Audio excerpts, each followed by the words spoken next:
Hello बच्चों, कैसा हाल है आपका? सब ठीक ठाक मस्त। तो आज स्टार्ट करते हैं। जैसे कि आप सभी को पता है, अगर आप पिछले कुछ दिनों से हमारे चैनल को फॉलो कर रहे हैं तो हम यहाँ पे एचटेट सीरीज हमने चलाई हुई है। और इस सीरीज के मद्देनज़र हम जो हैं 2011 का क्वेश्चन पेपर करवा रहे हैं। यानी कि हमने पहले 2011 का लेवल 1 किया, फिर लेवल 2, अब हम लेवल 3 पे पहुंच गए हैं। और यानी कि लेवल 3 एचटेट के अंदर पीजीटी लेवल माना जाता है। पार्ट 1 होगा ये। आप सभी को पता है कि पहले मैं 15 क्वेश्चन करवाता हूं डिस्कस, और उसके बाद जो है सेकंड हाफ हम पार्ट सेकंड के अंदर करेंगे। तो स्टार्ट करते हैं दोस्तों। यहाँ पे हम चाइल्ड डेवलपमेंट एंड पैडागोजी के क्वेश्चन डिस्कस करते हैं। और आप एक पेन ले लें, साथ में पेज ले लें। अगर आपको कोई नोट्स बनाने हैं तो नोट्स बना लेना, ठीक है। और इस वीडियो को सेव कर सकते हो, यानी कि फ्यूचर में आप उसको देख पाएँ। साथ में मैं ये बता देना चाहता हूँ कि अगर आप सब्सक्राइब करना चाहते हैं, अगर आपने नहीं किया है तो सब्सक्राइब जरूर करें, क्योंकि बहुत ही काम की इन्फॉर्मेशन मैं यहाँ पे देता रहता हूँ सीटेट से रिलेटेड। और साथ में जो घंटी बजी हुई है मंदिर में, अगर आप नहीं बजाते हो तो प्लीज़ यहाँ पे ज़रूर बजा देना, क्योंकि जब जब मैं वीडियो अपलोड करूँगा तो आपको नोटिफिकेशन मिल जाएगा। तो स्टार्ट करते हैं दोस्तों। पहला क्वेश्चन आप लोग के सामने, थोड़ा ध्यान से देखिएगा और बिल्कुल अपने तर्क शक्ति लगा के आंसर दीजिएगा, ठीक है। तो पहला क्वेश्चन है, present day education cuts of the man from life because, मतलब वर्तमान शिक्षा व्यक्ति को जीवन से अलग करती है क्योंकि it is not an integral part of life. बिल्कुल सही बात है, पहला ही ऑप्शन आपका आंसर है, ठीक है। जो हमारी वर्तमान शिक्षा है बच्चों, दोस्तों, वो हमारी लाइफ का हिस्सा नहीं है। इस वजह से कई बार आपको ये क्वेश्चन भी सुनने को मिलते होंगे स्टूडेंट की तरफ से कि सर साइन कोस टैन को थीटा का मतलब क्या है, ये हमारी लाइफ में कहाँ यूज़ होते हैं, इंटीग्रेशन डिफरेंशिएशन का मतलब क्या होता है। ये हम पढ़ते तो हैं मैथमेटिक्स के अंदर, लेकिन यूज़ कहाँ पे होते हैं सर, हमें बता दो। तो आप भी स्पीचलेस हो जाते होंगे, मेरी तरह मैं भी स्पीचलेस हो जाता हूँ, ठीक है।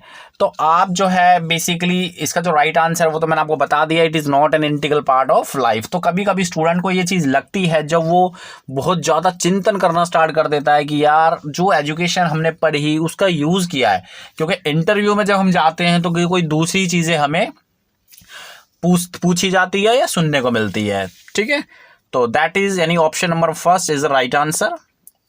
उसके बाद बढ़ते हैं, चलते हैं सेकंड क्वेश्चन की तरफ।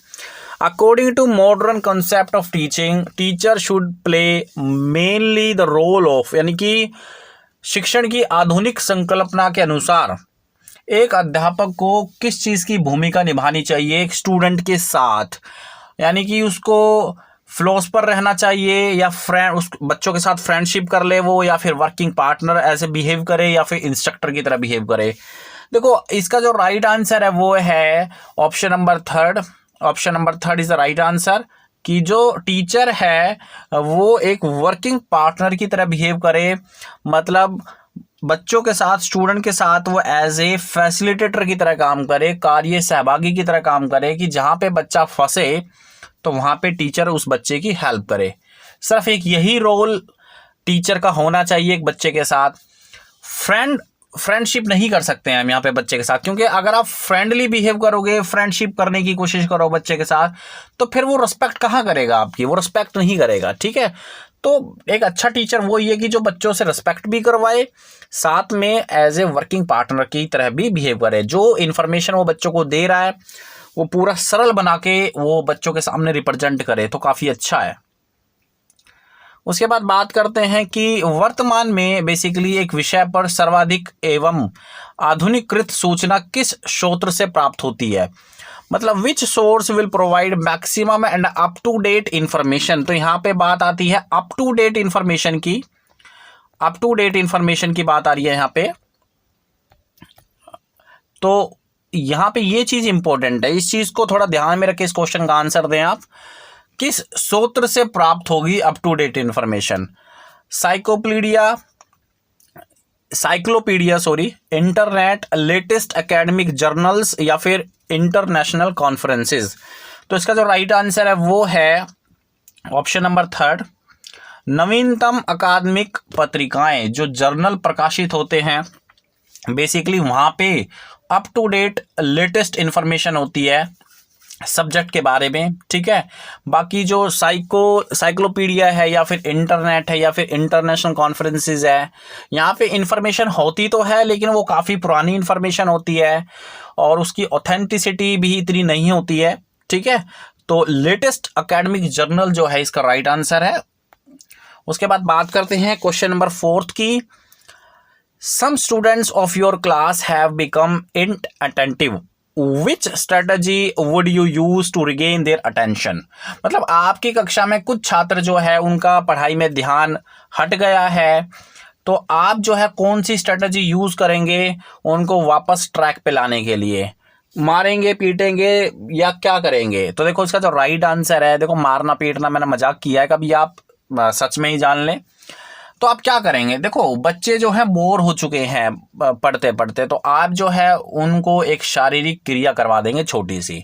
मतलब जो इसका राइट आंसर है वो ऑप्शन नंबर फर्स्ट, मतलब एक छोटी सी शारीरिक क्रिया या फिर ब्रीफ फिजिकल एक्टिविटी जिसको हम कहते हैं कि भाई खड़ा करके बच्चों की गर्दन आपने मूव करवा दी कि चलो भाई एंटी क्लॉकवाइज या क्लॉकवाइज गर्दन को घुमाओ, या फिर हाथों की, जिस हाथ से बच्चे पेन पकड़ते हैं उस हाथों की आपने कुछ बच्चों की एक्सरसाइज करा दी। तो इससे क्या होगा कि बच्चे थोड़े से ना एक्टिव महसूस करेंगे, और जो पूरे पूरे दिन बेचारे बैठे रहते हैं, अलग अलग सब्जेक्ट की तैयारी करते रहते हैं, पढ़ते रहते हैं, तो वहाँ से भी उनको बोरियत से छुटकारा मिलेगा। और एक दो जोक भी मार सकते हो जिससे कि बच्चों का थोड़ा सा मनोरंजन हो जाए, ठीक है। तो option number first is the right answer. उसके बाद बात करते हैं, चले क्वेश्चन नंबर 5 की। Question number 5, when a teacher enters in the classroom for the first time he should talk about. मतलब जब कोई टीचर जो है क्लासरूम के अंदर आता है, बिल्कुल पहली बार वो टीचर आया है, रिक्रूट हुआ है और फर्स्ट टाइम बच्चों के सामने आया है, तो उसको किसके बारे में बात करनी चाहिए? तो इसका जो राइट आंसर है दोस्तों वो है आपका ऑप्शन नंबर 4, मतलब अपने बारे में बात करें और बेसिकली स्टूडेंट्स के बारे में बात करें तो काफ़ी अच्छा है। बाकी यहाँ पे जो लिखा हुआ है जैसे कि स्कूल बिल्डिंग, तो भैया स्कूल बिल्डिंग से क्या लेना देना, स्कूल हेडमास्टर से भी क्या लेना देना। देखो जब टीचर क्लासरूम के अंदर जाता है तो दो ही चीज़ें होती हैं वहाँ पे, या तो स्टूडेंट होता है या फिर टीचर होता है। तो सीधा सा आंसर है 4th option is the right answer. The education system developed by Mahatma Gandhi is known as. Mahatma Gandhi द्वारा चलाई गई शिक्षा की प्रणाली जानी जाती है basic education system is the right answer.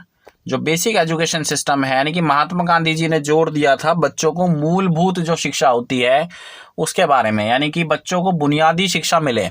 मतलब बुनियादी शिक्षा क्या है? जो बेसिक ज़रूरत होती है, जो नीड होती है बच्चे की, वो फुलफिल हो जाए।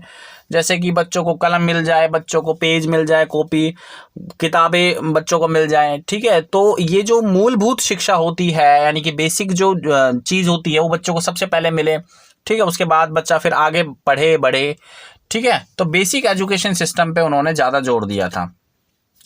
उसके बाद बात करते हैं क्वेश्चन नंबर 7 की। Which of the following acts of the teacher does not help in creating proper learning environment? इनमें से कौन सा कार्य टीचर का जो है वो हेल्प नहीं करता एक प्रॉपर पढ़ने का एनवायरनमेंट के लिए, यानी कि पढ़ाई एनवायरनमेंट के लिए जो क्लासरूम के अंदर चाहिए होता है, कक्ष के अंदर। तो इसका जो राइट आंसर है वो मैं आपको बता देता हूँ। Option number 3 is the right answer. कि अगर एक टीचर बच्चों को अलाउ करता है कि बेटा आप ना आलोचना करो दूसरे बच्चों की बैठ के, तो ये जो एक चीज़ है टीचर के द्वारा की गई, ये एक पढ़ाई का एनवायरनमेंट क्रिएट नहीं करने देगी, ठीक है। अगर टीचर जो है बच्चों को अलाउ कर रहा है दूसरे बच्चों की आलोचना करने के लिए, जैसे मोस्ट ऑफ द टाइम देखो अलग अलग प्रकार के बच्चे होते हैं कक्ष में। ऐसे बच्चे भी होते हैं जो टीचर की चापलूसी करते हैं, वो टीचर के साथ बैठ के ना दूसरे बच्चों के बारे में कमियां निकालते हैं, दूसरी क्लास के बच्चों के बारे में कमी निकाल देंगे, फलाना बच्चा ऐसे है। अब टीचर ही अगर इस चीज़ को अलाउ कर रहा है तो फिर पढ़ाई का एनवायरनमेंट कहाँ पे बनेगा, ठीक है, आप समझ सकते हैं।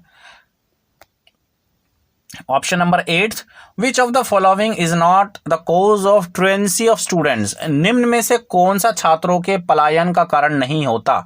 तो नहीं होता इस पे ध्यान लगाना है। Uninteresting school program, teachers partial behaviour, too much homework या टू मैनी हॉलीडेज। तो इसका जो राइट आंसर है वो है ऑप्शन नंबर 4 ऑप्शन नंबर 4 इसका राइट आंसर है कि बहुत अधिक छुट्टियां जो है देखा यह जाता है कि वो बच्चों के स्कूल छोड़ने का कारण नहीं होता है। बच्चों के स्कूल छोड़ने का ज़्यादातर कारण होता है कि विद्यालय के अंदर या तो ऐसा करिकुलम है जो बच्चों को पसंद नहीं आ रहा है, या फिर टीचर का जो बिहेवियर है वो पार्शियल है, या फिर टीचर कुछ ज़्यादा ही होमवर्क दे देता है। तो ऐसी कुछ ये कमियां होती हैं जिससे कि बच्चे स्कूल ड्रॉप कर देते हैं। लेकिन छुट्टियां ज़्यादातर ये देखा जाता है, देखो हर कोई बच्चा चाहता है, इवन हर कोई एडल्ट चाहता है कि उसको उसके काम से छुट्टी मिले। तो यहाँ पे देखो छुट्टियां तो हर बच्चों को लाइक है, मतलब मज़े आते हैं छुट्टियों में यार। स्टूडेंट जो है एंजॉय करते हैं छुट्टियों के अंदर। इनफैक्ट हम भी छुट्टियों के अंदर एंजॉय करते हैं। तो जब छुट्टियां मिलेगी तो स्कूल क्यों छोड़ेगा स्टूडेंट, ठीक है। Question number 9. When a teacher gives the learner the sense of success, he is using the law of readiness, the law of practice, the law of effect, the law of mental set. देखो the law of mental set ये अपने आप में कोई law नहीं है, ठीक है। थॉर्नडाइक के ऊपर ये क्वेश्चन है, उनकी थ्योरी के ऊपर ये क्वेश्चन है। जब एक अध्यापक छात्र को सफलता का एहसास कराता है तो वह उपयोग कर रहा होता है प्रभाव का नियम। इसका जो राइट आंसर है वो है ऑप्शन नंबर 3, प्रभाव का नियम, द लॉ ऑफ इफेक्ट। मतलब बच्चे को सफलता मिल चुकी है, बच्चे को सक्सेस मिल चुकी है, तो अब उसका प्रभाव महसूस करो, मतलब बच्चों को ये बताओ। तो दैट इज, क्योंकि काम तो हो चुका है ना, तो यहाँ पे रेडीनेस और प्रैक्टिस का तो सवाल ही नहीं उठता। द लॉ ऑफ इफेक्ट इसका राइट आंसर है।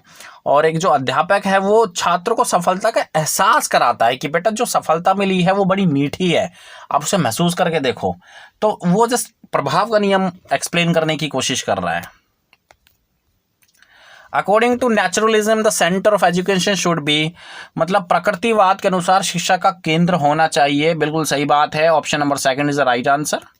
Option number 2 is the right answer. यानी कि चाइल्ड जो एजुकेशन होनी चाहिए वो चाइल्ड सेंटर्ड होनी चाहिए, छात्र केंद्रित होनी चाहिए, ठीक है। ये हम सभी को पता है, काफ़ी बार आ चुका है क्वेश्चंस के अंदर। A student of your class is in the habit of telling a lie, how would you deal with him. आपकी कक्षा को एक विद्यार्थी में झूठ बोलने की आदत है, आप उसके साथ कैसा व्यवहार करोगे। तो देखो ऑप्शन नंबर 4 में देख लो जल्दी से, उसे विश्वास में लेंगे एवं परामर्श देंगे। मतलब देखो सबसे पहले अगर कोई बच्चा झूठ बोल रहा है और उसको झूठ बोलने की आदत है, तो सबसे पहले स्टूडेंट को अपने पास बुलाओ और उसको कंसोल करो, ठीक है, परामर्श दो या सजेशन करो, कुछ भी दो। और सबसे पहले उसको विश्वास में लो कि बेटा आपने झूठ बोला है, क्योंकि काफ़ी बार बच्चा डरता है, महसूस करता है डर कि यार मैंने अगर ये बोल दिया कि हाँ मैंने झूठ बोला था तो मेरी पिटाई होगी। तो सबसे पहले उसके दिमाग से ये चीज़ निकाल दो, विश्वास में लो कि बेटा आपकी पिटाई नहीं होगी और मैं आपकी पिटाई लगवाने नहीं दूंगा, ठीक है। आप और उसको कंसोल करो, ठीक है, उसको परामर्श दो, सजेस्ट करो कि बेटा झूठ बोलने की गलत आदत है, और तरह तरह के तरीके अपनाओ, वो बच्चा झूठ बोलना छोड़ देगा ऑटोमेटिकली, ठीक है। Option number 4 is the right answer. उसके बाद question number 12, the best provision for the education of the talented children is, प्रतिभावान बच्चों की शिक्षा के लिए सर्वश्रेष्ठ प्रावधान है ability grouping, giving double promotion, enriching program, या फिर प्रोवाइडिंग स्पेशल स्कूल्स। तो इसका जो राइट आंसर है वो है enriching program is the right answer, ठीक है। मतलब जो स्टूडेंट टैलेंटेड है तो आप उनके लिए ऐसे प्रोग्राम स्टार्ट करो जिसको हम बोलते हैं एनरिचिंग प्रोग्राम, जो कि उनको समृद्ध बनाने में कैपेबिलिटी हो, एबिलिटी हो। जिन ऐसे प्रोग्राम आपको यूज़ करने चाहिए, जैसे उदाहरण के तौर पे मैं आपको बता देता हूँ, जैसे स्कूल के अंदर ओलंपियाड कराते हैं, मैथमेटिक्स का ओलंपियाड करा दिया, साइंस का ओलंपियाड करा दिया, बच्चे पार्टिसिपेट भी करते हैं इसके अंदर। तो जो बच्चा आपको टैलेंटेड लगे, जैसे भाई एक बच्चे की साइंस में रुचि है, विज्ञान में रुचि है, तो आप उसको साइंस ओलंपियाड में पार्टिसिपेट करने दें। तो वो जो ओलंपियाड होते हैं वो उन बच्चों के लिए होते हैं जो ज़्यादातर बच्चे इंटेलिजेंट होते हैं, क्रिएटिव होते हैं, ठीक है, टैलेंटेड होते हैं। ऐसे बच्चों के लिए वो प्रोग्राम बनाए हुए हैं, ठीक है। उसके बाद बात करते हैं as per national policy on education 1986 percentage of national production must be invested on education. मतलब 1986 की जो राष्ट्रीय शिक्षा नीति के अनुसार शिक्षा पर कितना कुल प्रतिशत खर्च होना चाहिए, बजट के बारे में पूछ रहा है, ठीक है। तो आप देख लेना, इसका आंसर जो है ऑफिशियल आंसर की के अनुसार ही मैं आपको बता रहा हूँ 6% है। मतलब टोटल बजट का 6% जो है एजुकेशन में खर्च होना चाहिए। ये 1986 की पॉलिसी के बारे में है, ठीक है। अब तो खैर काफ़ी पॉलिसी चेंज हो गई होगी, क्योंकि काफ़ी पुराना पेपर है, 2011 का क्वेश्चन पेपर मैं आपको ही करवा रहा हूँ। उसके बाद school administration assigned you some extra classes which are meant for weak students, what will you your reaction as a teacher. मतलब स्कूल प्रशासन आपको कमज़ोर बच्चों की क्लास दे रहा है, ठीक है, तो पहली साइड में आपका रिएक्शन क्या होगा? Protest and not take classes, भाई ऐसा तो बिल्कुल भी मत करना, अदरवाइज स्कूल से बाहर निकाल दिए जाओगे। रिक्वेस्ट रिकंसिडरेशन ऑफ डिसीजन, कि भाई आप जो है अपने डिसीजन को रिकंसिडर करें, तो ऐसा तो आप मतलब वो आपको ऑर्डर दे रहे हैं, आप उनको ही ऑर्डर दे रहे हो। Tell student to prepare on their own accept it is your responsibility. तो देखो हर कोई बच्चा इसका आंसर बता सकता है, ठीक है, आप भी बता सकते हो इनफैक्ट, कि basically option number 4 is the right answer. Option number 4 is the right answer, कि मतलब आप इसको अपना दायित्व स्वीकार करेंगे, अपनी जिम्मेदारी स्वीकार करेंगे। हाँ भाई, वीक बच्चों की क्लास है, कोई नहीं, आप मुझे दो, मैं इन बच्चों को पढ़ाने की कोशिश करता हूँ और मैं इनको सक्सेसफुल बनाऊंगा। ऐसी थिंकिंग आपकी होनी चाहिए, ठीक है। उसके बाद बात करते हैं आज का last question. Study the following statements about lecturing as a method of teaching, ठीक है, जो व्याख्यान प्रणाली है, जो व्याख्यान विधि है, उसके बारे में पूछा जा रहा है question. It is an efficient method of giving information. तो यहाँ पे देखो इन्फॉर्मेशन को थोड़ा सा क्लोजली देखना, कि इन्फॉर्मेशन की सूचना प्रदान करने की यह कुशल विधि है, या फिर B option, it is an efficient way of making student think critically, विद्यार्थियों को आलोचनात्मक दृष्टि से सोचने के लिए प्रेरित करने हेतु यह एक प्रभावी प्रणाली है। तो आपको बताना है ए और बी में से कौन सा करेक्ट है, या दोनों ही करेक्ट हैं। तो ऑप्शन है ए ओनली, बी ओनली, या फिर option number 3 both A and B, या फिर नीदर ए नॉर बी। तो इसका जो राइट आंसर है वो है ऑप्शन नंबर 1, यानी कि ऑप्शन नंबर 1, केवल ए। जो पहली स्टेटमेंट है वो ही करेक्ट है, दूसरी स्टेटमेंट करेक्ट यहाँ पे नहीं है। मतलब ये केवल इंफॉर्मेशन को बारे में बोल रहा है, हालांकि व्याख्यान जो विधि है वो कंप्लीटली इतनी सुटेबल नहीं बताई गई है, लेकिन जहां तक बात आती है इंफॉर्मेशन की आदान प्रदान करने की, तो वहां पे आप व्याख्यान विधि ही यूज करोगे, एक्सप्लेन ही करोगे, बच्चों को व्याख्या ही तो दोगे ना, तो और क्या दे सकते हो आप। तो ऑप्शन नंबर जो ए स्टेटमेंट है वो करेक्ट है, और बी स्टेटमेंट यहाँ पे करेक्ट नहीं है, ये फॉल्स है, ठीक है। तो ये थे दोस्तों आज के 15 क्वेश्चन। उम्मीद करता हूं कि आपको आज का वीडियो सेशन काफ़ी अच्छा लगा होगा। और मैं ये भी बता देना चाहता हूं कि एचटेट का ये एक सिंगल क्वेश्चन पेपर नहीं है जो मैं करवा रहा हूं, इसके अलावा पास्ट में मैंने काफ़ी क्वेश्चन पेपर सोल्व करा दिए हैं। आप मेरे चैनल पर जाओ, होम पेज पे जाओ, प्लेलिस्ट के अंदर एचटेट के क्वेश्चन पेपर हैं, सोल्ड हैं, सारी व्याख्या मैंने की हुई है, और साथ में सीटेट के क्वेश्चन पेपर भी हैं, ठीक है। दोनों ही लेवल की बात कर रहा हूँ, चाहे वो पीजीटी होता नहीं है, पीआरटी हो, चाहे वो आपका टीजीटी हो। और साथ में अगर आपको सीडीपी का फुल कोर्स चाहिए फ्री ऑफ कॉस्ट, तो उसकी प्लेलिस्ट भी बनी हुई है, आप देख सकते हैं और अपना सीडीपी सेक्शन अच्छे से कर सकते हैं। तो आज के लिए सिर्फ thank you very much, subscribe कर देना और साथ में दिल की घंटी भी जरूर बजा देना।